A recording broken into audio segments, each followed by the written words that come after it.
Hello everyone. Today we're going to be working on Dad's Honda Fortrax 300. These are some of the best four-wheelers that were ever made, and they are very dependable. But Dad said he went to start it and it wouldn't start. He said he didn't turn it over for too long. He just kind of let it be. And we got it here in the garage, so we'll just take a peek. Looks like we have power, which is good. I'm going to throw the battery charger on there just in case. I want to say that Dad said it had been sitting for a while, and then he went to start it and it didn't start. So my guess is it's maybe the gas in the carb is no good. We'll do a sniff test on the gas tank here in a minute. But yeah, these Honda Fortrax, some of the best four-wheelers ever made. Super dependable, super heavy. You know, they'll just go through a lot. So it's a nice four-wheeler, that's for sure. Let's take a sniff on the old gas tank and see what's going on in here. Oh, they just, look at that. Metal tank, metal cap. They don't make that anymore. Wow. Nice. All right, let's take a sniff. Fuel doesn't smell that bad. So maybe we'll have to see, but it's probably definitely in the carburetor. Leave that off for now. Definitely probably in the carb. Maybe some water. Sometimes when they go hot to cold a bunch of times, a little bit of condensation. We'll find out. But nice looking machine. I'm going to pop this seat off. Is the battery in there? No battery, but we'll check the air cleaner, make sure there's no mouse nest in there, and then I'm imagining the battery might be in the very back. I just was gonna. Well, we got the seat off. We'll just check. See, make sure there's no mouse nest. Oh, that looks nice. That's very clean. Awesome. Smells a little strong, like something. I don't know. Not starting fluid, but maybe like fuel. But that just might be how it is. We got carb underneath. Fuel is off. Wouldn't that be something if it was just the fuel was off? I don't know. What do you guys think? These things are pretty dependable. The gas smells good. Do you think it could be something as simple as just the fuel was off? Oh, I don't know. What do you guys think? Let's give it a minute. We'll just try it. Oh, I'm hearing something. We got a leaker. That's definitely fuel, but let me smell it. No, it's not that old. Doesn't smell that bad. We got a leaker. Okay. So what we should do is tap on that. So what that typically is there's a float in there, and the float can get stuck. And what the float does is there's a little jet, and when the float goes down, the jet will open. Float goes up, the jet closes. So we'll tap on that with the screwdriver. We'll tap on it right up in there on the bottom of that carb. Might loosen it up. All right, let's give that a tap and see if it fixes it. All right, so if you're working on something and you're removing the tank, you don't want it to spill gas all over, get yourself a pair of these vice grips, or anything. You could use a C-clamp, whatever, and you can clamp the fuel line like this and crimp it. Oops. And then you can remove what you're working on, and the fuel, you can take off this end and the fuel won't be leaking out of it. So it's just a little thing if you're wondering how to do that. But this one here has the shut off, and it seems to be working just fine. So I can take off the fuel line on this side, and it should work just fine. And by the way, this is the aftermath of grabbing a 48 volt battery and having my ring arc on it. This is about just over a week after. Yeah. So anyways, we're gonna get this tank ripped off. The gas smells good. It doesn't smell super rotten, so I'm thinking that's gonna be okay for gas, but I'll double check. This tank is so heavy, you guys. They really just don't make stuff like this anymore. This four-wheeler is in great shape. So now we have access to our carb. I know the choke works, but we have a sticky float. So, like I said, these carbs have so many linkages, like all this and another one over here, and it's typically, if you mess with it, you're gonna have a lot of headaches. So it's easier if you can rotate it just a little bit and pull the bottom bolt off and clean it that way. I'm just trying to see here which side is gonna work best for doing that. Honestly, I could probably just pop it right like this. It's a pain to do it this way, but trust me, the least amount of finagling you can do with these carbs is best. So I got a wrench, I think, that'll fit in there, and we'll just pop that whole thing off on the bottom and go about it that way, because it can get out of hand real quick. And these carbs are not cheap. For my Bayou, I mean, it's $50 for a Chinese cheap one, and it's not anywhere close to the quality, if you will, of this original Honda, so we got to be careful. So this is the screwdriver of choice. These little bent ones, you can just get up in there, spin it. If you don't have this, go to your drill bit sets, grab a bit that fits, and then I think it's like a 1/4 inch wrench will fit on here. You can push up and crank it over that way too. But these are decent. It's a slow process, but like I said, if this takes me 10 minutes, it's a lot easier than ordering parts and waiting 2 weeks. So this is the way to go. So I tried to get all the screws off. I got 3 out of 4. This one being too tight for me to get. You might have better luck. But what I had to do to sneak it out was I had to remove the 2 8mm bolts on the head right there for the intake, and then it slid out. But there just wasn't enough clearance between the intake boot and this boot for it to really pop out of there without me doing that. So now we got it removed with all my cables still attached, which is good. I got one more screw to undo, and then we can take a peek at that carb and see what's going on. Alright, so this one was really hard to get because it was all messed up. But luckily what saved the day was this little, whatever you call these, nipdex, whatever. It had small enough jaw on there to grab it and get it. Thank goodness. So now we want to tap this. That kind of helps with not ripping off the gasket, hopefully. Green! Not the worst green I've ever seen, but green is a sign of bad gas. But more importantly, that float. No movement. Nope, there it moved. So, we zoom in here. So this normally sits upright like this, okay? Bear with me. This is your float. If your float is sticky, this is probably why. There's this little pin right here. See how that pin moves? Well, you just watched me when I was trying to do this.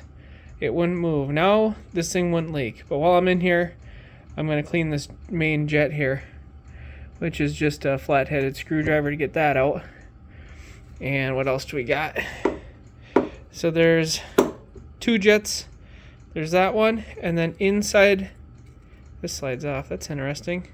And then inside of there, there's a second one. We'll take those out and we'll clean them, and I'll show you how to do that. We have to remember how this was situated on there. 2 holes going to the right. Go like that. Okay, so to get that off, like I said, you need a flat-headed screwdriver. And probably 2 hands.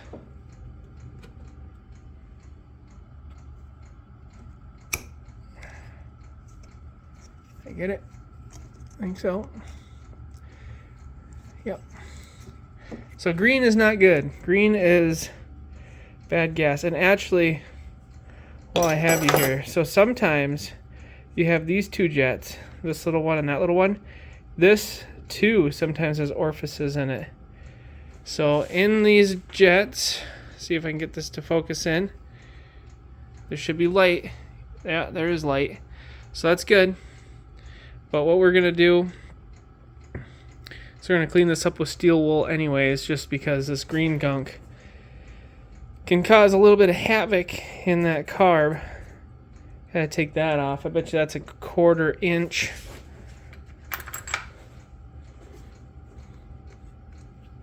What do we got here? This is a 1/4. Ooh. Maybe it's an 8 mil. Where's my 8 mil? 7 mil. What a weird size. 7 mil. Trying to get you guys some close-up shots so you can see better about what I'm seeing. Bingo. Okay, so sometimes I've been guilty of it. You clean this little jet and then it still doesn't idle right or whatever. Well, look at all the holes in there. 1, 2, 3, 4, 5, 6, 7, 8. Sometimes up in the threads there'll be tiny little jets wherever. So let's clean this up. Now let's take out that second one. Wow. So doesn't take much to really get these things a little gunked up, you know. Once again, I have to put you guys at a weird angle. There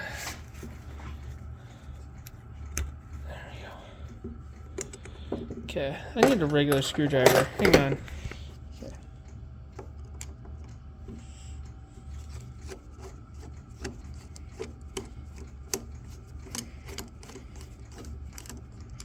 This one even has a third jet hiding. Huh? So you really have to be careful. That one might not be a jet. That could just be a plug. But we're going to treat it like it's a jet because it could be.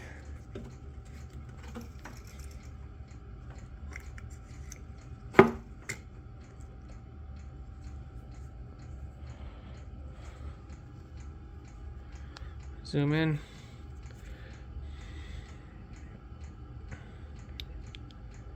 Yeah, that's all needs to be cleaned. Got light coming through. Nope, that one's completely plugged. So let's take these 3 for now and let me show you how to clean these, at least how I clean them.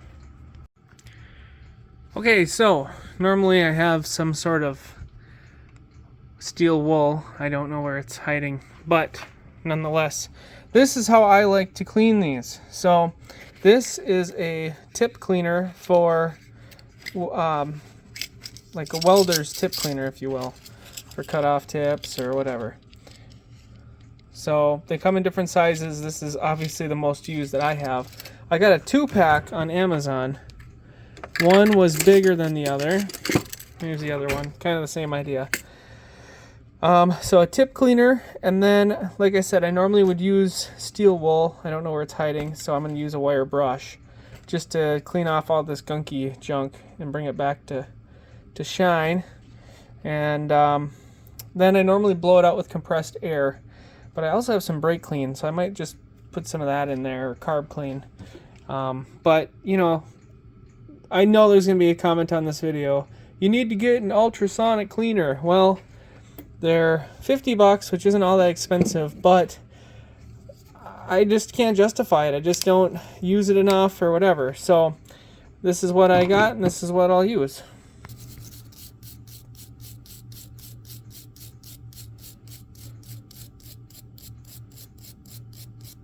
But, you know, this can happen in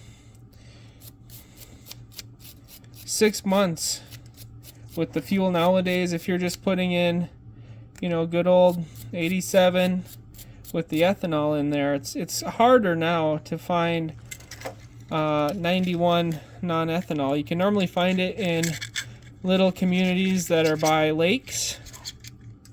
Look at all that junk on there. Little communities that are by lakes normally will have it because a lot of people don't like to run that ethanol in their boats.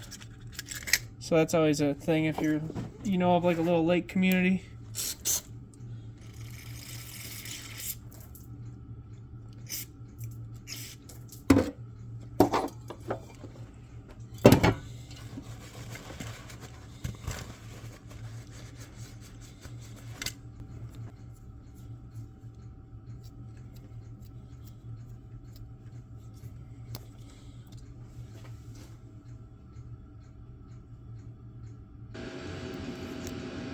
Alright, we got those cleaned up, and I am able to see a little bit of light through this one. So I think that it just has a small jet hole is what it is.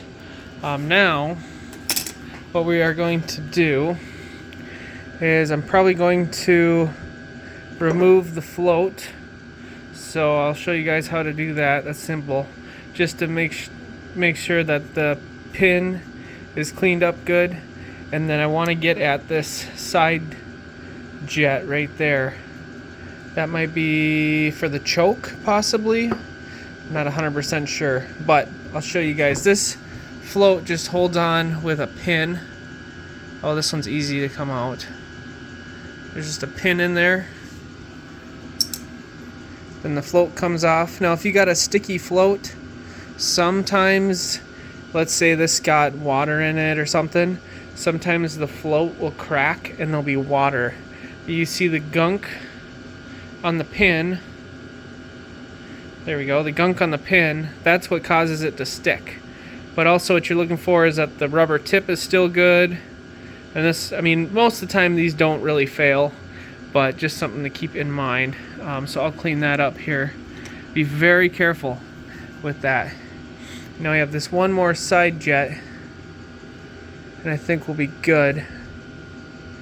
Looks about right. So I'm going to remove that.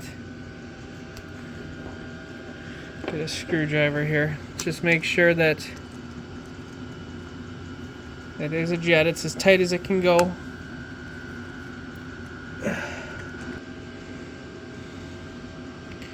Alright, I got that one cleaned up pretty good. Of course, when I zoom in on it, it doesn't look great, but there's no hidden jets on it or anything like that. So we'll get that. We'll get this one put in, and then I'm just gonna hit that little deal with a brush to make sure it's nice and freed up.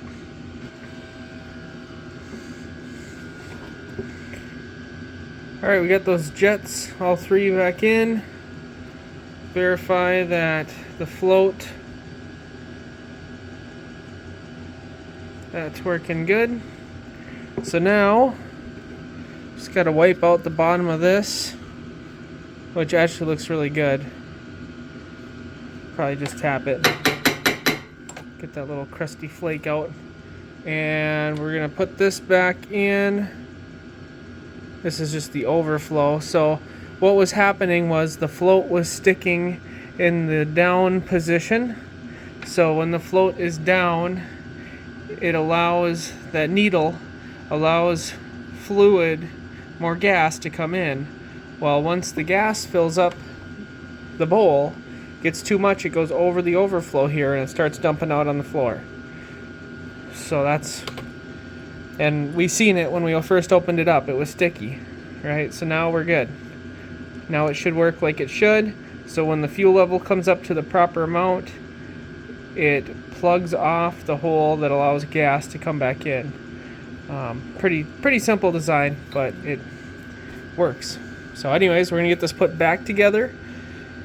And I'm not going to show you guys the painful process of me trying to get this whole carb back in, but when I check in next, the carb will be back in there, and then I think we're going to try to run this fuel. I'll double check it.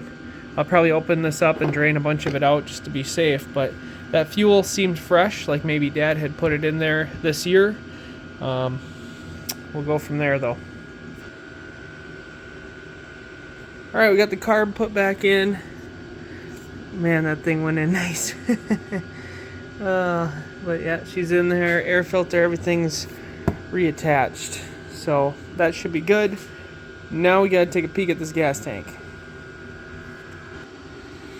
Alright, so yellow isn't, I guess, good. It's not bad though. I mean, it smells a little old, but it's not terrible. What I'm looking for is water. I'm looking for chunks of dirt, debris, green. It'll run off of this. This just looks like apple juice. I'm sure there's other references too, but it'll run on that. So I'm gonna put this back on there. I'll put a little bit of my fresh good stuff in there. Maybe a gallon of it, just because I don't actually think I have more than a gallon of it in that 5-gallon can. But should be all right. It'll burn on that. That's not bad stuff. Okay, and we'll turn it on. Here's to hoping that it doesn't leak anymore. All right, there's that. There's our overflow. It'd probably be worth mentioning on the 2 bolts. Let's see, it's hard to see that plastic piece. Let me get it to focus here. There we go. So the 2 bolts that hold this flange to the block, they're a little bit hard to get off. So I put some of this on there. It's brake parts, but for one, it's ceramic, and 2, the range is -40 to 3,000 degrees Fahrenheit. I don't know why this thing will not focus. There we go. So that's why I used it. It's because I know it's good. I put it on everything. Alright, so we are on. We are not leaking anymore. And so we will take these tools off so they don't rattle off, and I'll give it a start. I think it'll run better because the fact that it was running before was pretty impressive. Choke on.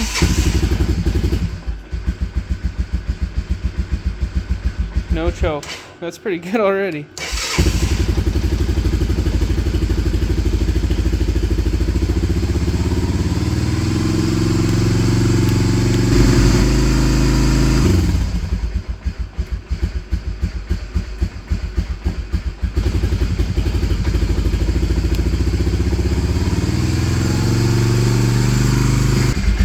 Alright, I just was adjusting the idle.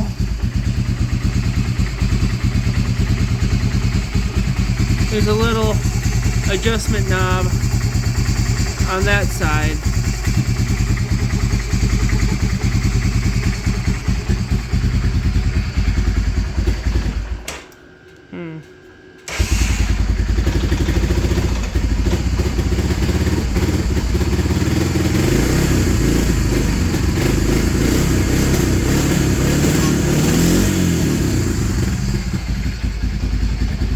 I'll let her warm up for just a minute and then we'll see what happens.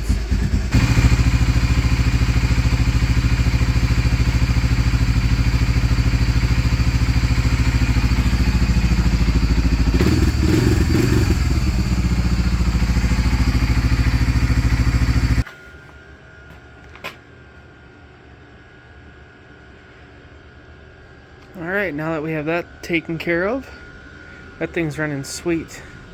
Just did a little adjustment on the RPM side, and I did a little adjustment on the other side here for fuel air. It's working awesome now. The second item that he had for me was this chainsaw. So he said that the chainsaw just didn't want to idle right. So we're going to take a look at that. I think, if I had to guess, it would just be the low adjustment on the carb. That could be blown out as well. We'll blow that out with some air. And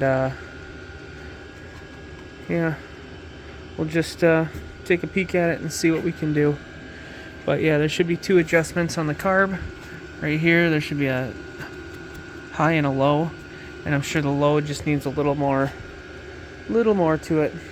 But in the meantime, we're going to get these taken off and blow that thing out because that's real dusty. The other thing Dad said was that the throttle here, see that?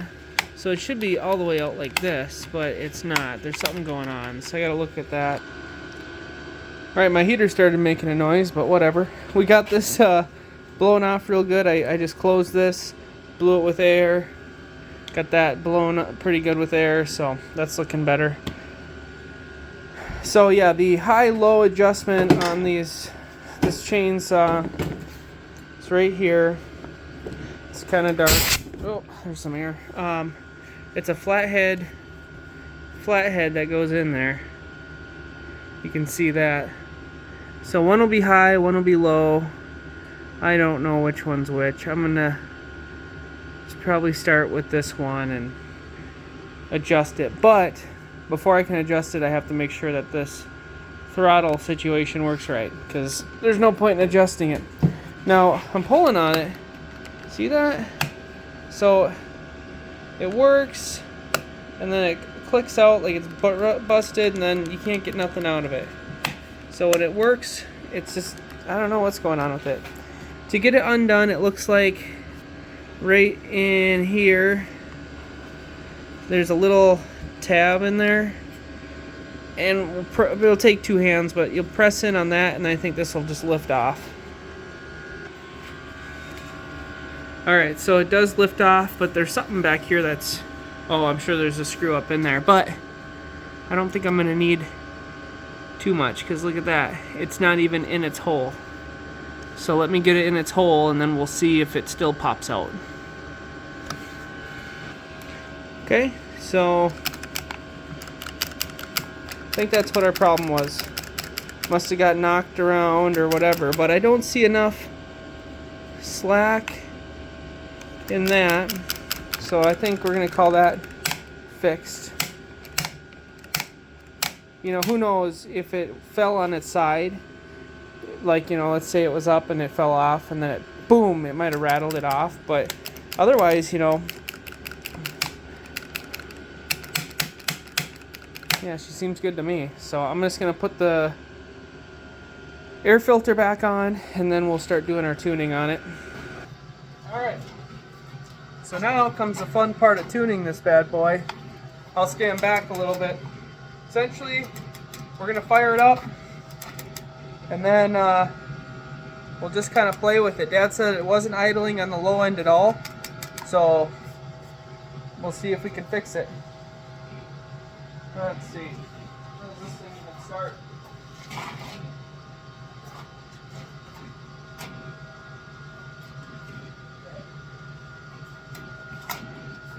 Choke.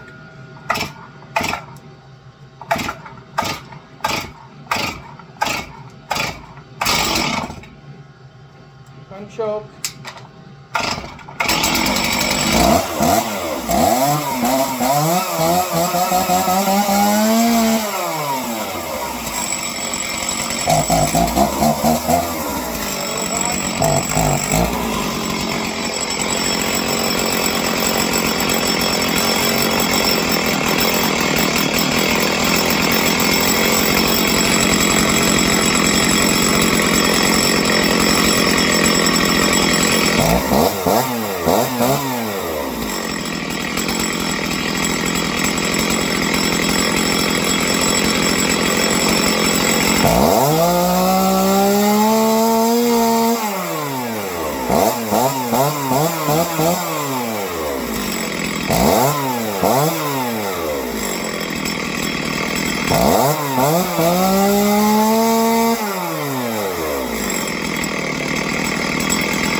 Alright, so that's fixed. So this one here close to the air filter has this red knob attached. That is your high speed. So if you tilt it, this whole red knob will spin. That's gonna be slower on the top end. So I cranked it up because I know Dad had it up there and that's where he's gonna want it. Then the second one, this one is the low speed. So when you adjust that, I was kind of playing with it. I don't know if you'll be able to tell. It slows down or speeds up the idle speed. I have it slowed down. When it's up fast, it gets boggy, so I slowed it down so it has, for whatever reason, that's how it wants to run. Now, I was going to take off the cover and do like a courtesy check for Dad. Look at that oil journal. But a good way that you can see if your oil is going or not, for one, his oil's going. But if you're cutting and you're wondering, you know, just put it bar down, like on the concrete or whatever. Hold it wide open, and it'll sling oil, and you'll see it. It'll make an oil line on the ground. So that's just a good way of checking if your oil's working. But typically they do, but if you do a lot of cutting, it's something to check every so often, because this little sawdust, it mixes with the oil and it's like caked in there, and then it can clog it up pretty quick. But this chainsaw, I think this is the one Dad was talking about. Stihl, he bought one a long time ago, and it got stolen. And he can tell this story at some point in time. But he bought one a really long time ago, and it was stolen. And this is when we lived in a house in Ramsey, Minnesota. He was building the garage, and it was stolen out of the garage. Then I think he either got this one from Grandpa, I think is where he got it. Otherwise, he bought this one, but I think he might have got this one like handy down from Grandpa. And so this chainsaw has some serious hours on it. It's probably cut down the house that they built. It's probably cut down all those trees. It cut down probably all the trees up at the tent. This thing is cut. I mean, it's paid for itself probably many times over in the wood that it's cut. So, very loyal chainsaw. I know Dad has expanded his chainsaw collection now, and he has more, but I think this one is his the survivor for sure. Nice chainsaw too. It sounds pretty healthy. So anyways, I'm gonna send him a video of that running and this running, and maybe we can drop these off tomorrow so that I can open up the garage and park again in here. But we'll see. I'll have to talk to my wife to see what she wants to get into tomorrow. But yeah, awesome. All right, and it is the next day. We are back. Let's fire this thing up. I hope that it starts good. I think it will. Give it some choke. Oh, it's not in neutral. Woo, that's a breezy one.